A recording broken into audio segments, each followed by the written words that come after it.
Les amis, bonjour, je suis ravi de vous retrouver aujourd'hui pour une nouvelle vidéo. Aujourd'hui, je vais répondre à une question, on va aborder un sujet qui est différent mais qui passe à travers le filtre de l'intelligence émotionnelle malgré tout. Comment reconnaître, comment définir et choisir en fait un coach professionnel?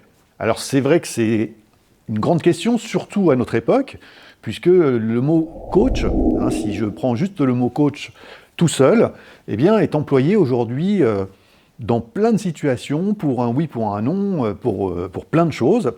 Et aujourd'hui, on a énormément de gens qui se disent coach sur le marché. Alors, je n'ai pas de jugement de valeur sur le fait qu'ils se disent coach, mais ce qui est compliqué, ce qui peut être compliqué pour les entreprises ou pour un particulier, mais pour les entreprises, en l'occurrence, qui recherchent un coach professionnel, c'est qu'il n'y a pas de réglementation à proprement dit, de législation, qui définit le cadre de qu'est-ce qu'un coach professionnel aujourd'hui.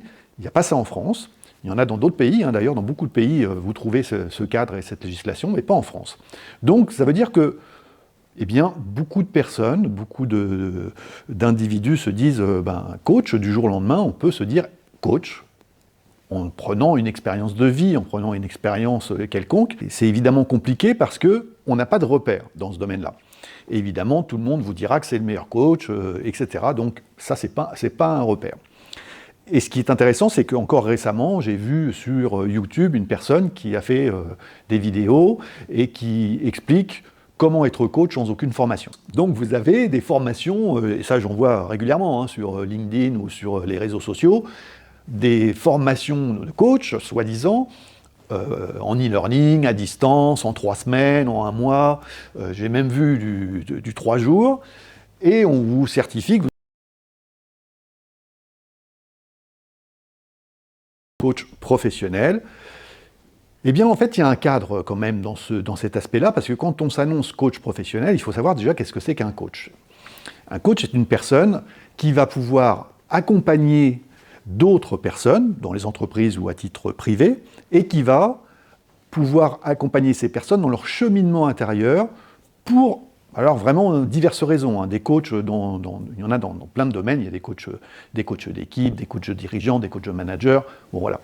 On peut prendre une spécialisation ou dans la fonction ou dans le type de profil que l'on recherche, et ça c'est ok, mais quand on se dit coach professionnel, déjà il y a un critère indispensable qu'il faut reconnaître, qu'il faut entendre et qu'il faut vérifier quand vous recherchez un coach professionnel, c'est quelle est la formation de la personne. C'est-à-dire qu'est-ce qu'elle a fait comme formation, qu'est-ce qu'elle a fait comme école pour pouvoir avoir ce titre de coach professionnel, quel est son diplôme, sa certification. Et à partir de ce moment-là, on regarde aussi quel type et quelle référence, en tous les cas, cette école ou cette formation peut avoir. Par exemple, me concernant, j'ai fait HEC à Paris pour pouvoir avoir cette formation, avec des formations complémentaires d'ailleurs, que j'ai fait, où j'ai eu des certifications en management et leadership, et en la gestion des ressources et la gestion de la valeur ajoutée, comment gérer la valeur ajoutée. Donc, j'ai fait cette formation, qui est une formation sérieuse. La formation de coach plus cette formation à côté, ça a duré en gros 18 mois, donc c'est quelque chose d'important où j'allais régulièrement à l'école, et entre l'école, évidemment, il a fallu que je me forme et que j'apprenne et que je lise beaucoup et que je m'entraîne. Ça, c'était la première chose. Mais c'est pas que ça.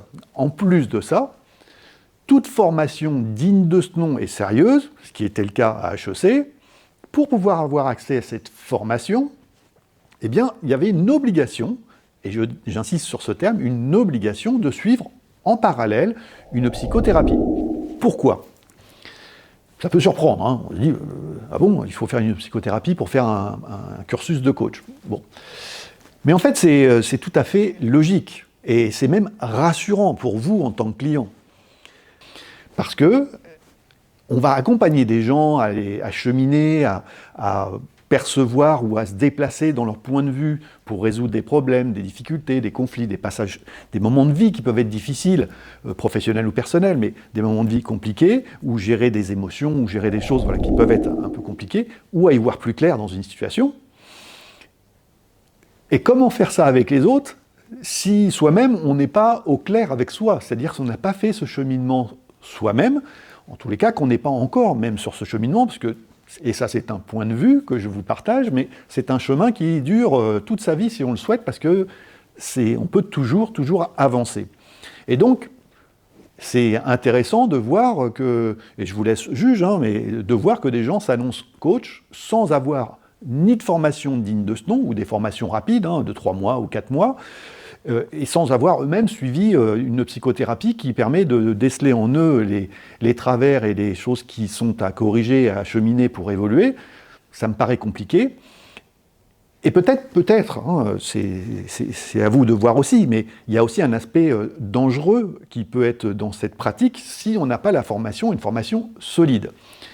Il faut savoir quand même qu'à la base du coaching professionnel, la base, ce sont des gens qui ont créé des méthodologies, des approches, qui sont, pour souvent, en tous les cas, des psychologues, des psychiatres, sur lesquels ils se sont basés sur ces études pour pouvoir tirer les pratiques du coaching. Donc il n'y a pas d'aspect médical, parce que nous ne sommes pas psychologues ni psy, mais nous avons une formation avec une base et qui nous permet d'approcher les gens avec cet aspect psychologique, parce que c'est une base commune malgré tout. Mais nous ne sommes pas, en effet, sur cet aspect médical, puisque nous accompagnons les gens dans un cadre professionnel sur des données spécifiques. Et si on décèle d'autres choses, ce qui peut arriver dans un accompagnement, eh bien, on dirige les gens vers les personnes, les professionnels, qui sont diplômés, qui ont fait des études pour, qu'ils soient psychologues ou psychiatres. C'est pas on ne joue pas aux apprentis sorciers. Et c'est bien là le danger, c'est que si nous n'avons pas été formés correctement, eh bien ça, c'est une des dérives que l'on peut retrouver, c'est qu'on peut faire plus de dégâts qu'autre chose, pas forcément volontairement. Quand on s'invente coach, les dégâts peuvent être importants si on ne sait pas gérer, reconnaître, percevoir, reconnaître et orienter les choses correctement. Et elles peuvent même faire des dégâts chez nous, puisque en fait, les problèmes que les autres rencontrent peuvent faire écho chez nous, et si on ne sait pas les maîtriser, en tous les cas les réguler, c'est plus ça au niveau des émotions, eh bien, évidemment, on va plonger, on va sombrer avec la personne que l'on est en train d'accompagner. Donc, déjà 2 critères, vous voyez, une formation digne de ce nom, une psychothérapie.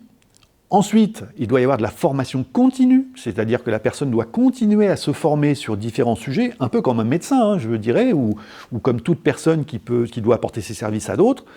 S'il ne se forme pas et qu'il n'évolue pas avec les méthodologies, avec les besoins des gens et les problématiques qui sont sur le marché au moment où il exerce sa profession, eh bien, à un moment, ça crée un décalage. Donc, c'est mieux, il faut qu'il y ait une formation continue. Donc ça, c'est le 3e point qui est intéressant.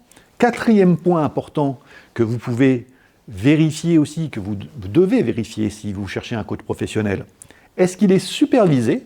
Ce qui est mon cas, évidemment, puisque en tant que coach professionnel, on doit avoir un superviseur, c'est-à-dire quelqu'un qui est très expérimenté, qui a de nombreuses années, des dizaines d'années parfois, dans la pratique du coaching professionnel, et donc avec qui on va échanger, qu'on voit tous les mois. Moi, c'est tous les mois que je vois cette personne avec qui j'échange, et on échange sur les pratiques, sur les problèmes, les difficultés que l'on a pu rencontrer, etc., pour avoir d'autres approches et avoir aussi continué ce cheminement que l'on a commencé en soi, pour mieux ensuite aborder et mieux servir, mieux être à l'écoute, en fait, des personnes que l'on accompagne. Donc ça, c'est le 4e point, la supervision. Il faut absolument, un coach professionnel est obligatoirement supervisé, et je vous invite à le demander, s'il est supervisé, qu'il vous apporte la preuve. Il ne s'agit pas de dire « oui, je le suis ». Voilà, vous pouvez aussi demander une preuve écrite, par exemple, comme quoi la personne est supervisée. Des grandes fédérations, le MCC ou l'ICF par exemple, qui sont les 2 plus grandes, qui sont les 2 fédérations des coachs professionnels, qui régissent un cadre, une déontologie au niveau du coaching professionnel. Et quand on fait partie de ces fédérations, ce qui est mon cas, eh bien vous êtes obligé de respecter cette déontologie et ce cadre qui est mis en place dans le cadre de votre métier de coach professionnel. Un coach professionnel ne fait pas forcément tout. Voilà, il peut avoir une spécialité. Me concernant, c'est l'intelligence émotionnelle. Je viens rajouter à ça des supports en neurosciences pour pouvoir bien comprendre et bien cerner les choses, et aussi que les gens comprennent les mécanismes en fait dans lesquels ils sont et les systèmes dans lesquels ils évoluent. Donc moi, c'est ma spécialisation. Et ça, c'est intéressant aussi de regarder ça. Quelle est la spécialité du coach en qui on fait appel? Il est important de regarder tous ces critères Et si vous recherchez un coach professionnel, eh bien, vérifiez avec lui que ces critères sont remplis et ça va vous rassurer, ça va vous apporter une sécurité, en fait, dans l'accompagnement de vos collaborateurs pour pouvoir monter avec lui un programme d'accompagnement qui pourra réellement transformer vos collaborateurs et faire en sorte que ça puisse avoir un plus, évidemment, pour le développement et l'évolution de votre entreprise. Donc, voilà ce que je pouvais vous dire sur l'aspect coach ou coach professionnel. Encore une fois, je le répète, j'ai rien contre les gens qui veulent faire du coaching, parce que c'est un métier qui est magnifique, c'est pour ça que je le fais. C'est formidable de pouvoir accompagner les gens, de pouvoir les aider, de pouvoir travailler avec eux sur leur cheminement, sur leur transformation, sur leur évolution. Et donc, bien évidemment, je peux comprendre cela, mais vraiment, il est important de pouvoir aller dans le sens professionnel pour pouvoir être sérieux et sécuriser les choses. Et je vais faire une parenthèse juste avant de terminer qui me semble aussi importante. Il y a un problème dans notre pays où le coaching, justement, n'a pas de cadre et n'est pas reconnu comme quelque chose de professionnel. De ce fait, il n'est pas pris en charge, le gouvernement n'a pas voté de loi qui fait que le coaching peut rentrer dans le cadre de formation et donc être pris en charge par aider qu'on aide les entreprises avec les OPCO, par exemple, faire en sorte que ça puisse être considéré comme de la formation. Alors, c'est un appel que je lance si quelqu'un peut avoir un pouvoir de décision sur ce sujet. Parce que soyons clairs, il y a énormément de pays qui ont compris que le coaching était un plus extraordinaire dans le développement et dans l'avancement des personnes et pour les entreprises, donc qui font rentrer cette pratique dans la formation et donc avec une prise en charge possible pour les entreprises au sein des OPCO ou autres. Et en France, ce n'est pas le cas.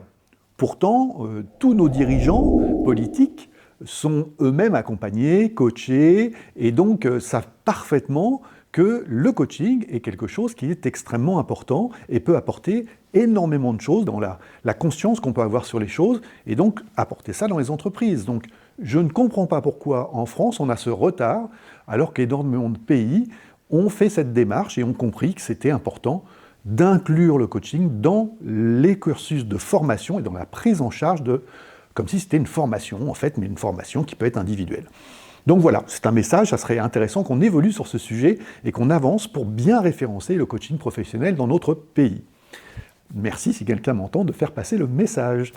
Voilà, eh bien écoutez, en tous les cas, vous savez comment les choses fonctionnent. Et donc, je vous invite, soyez gentils, prenez une minute à faire que cette chaîne puisse continuer, qu'elle puisse vraiment vivre. Et pour cela, vous avez juste 3 clics à faire. Ça dure 1 minute. Vous pouvez cliquer sur la vidéo pour la liker, pour la partager et surtout la commenter si vous voulez, bien sûr. Et surtout vous abonner, c'est extrêmement important de vous abonner à la chaîne. Vous serez au courant des prochaines vidéos, mais c'est comme ça que YouTube aussi référence les chaînes avec le nombre d'abonnés. Donc merci de prendre cette minute pour moi. Vraiment, ça m'est extrêmement utile. Et puis, écoutez, on se retrouve prochainement, très rapidement, pour une autre vidéo sur un sujet, l'intelligence émotionnelle ou autre, selon les questions que vous allez me poser. Voilà, d'ici là, prenez soin de vous et je vous dis à très bientôt.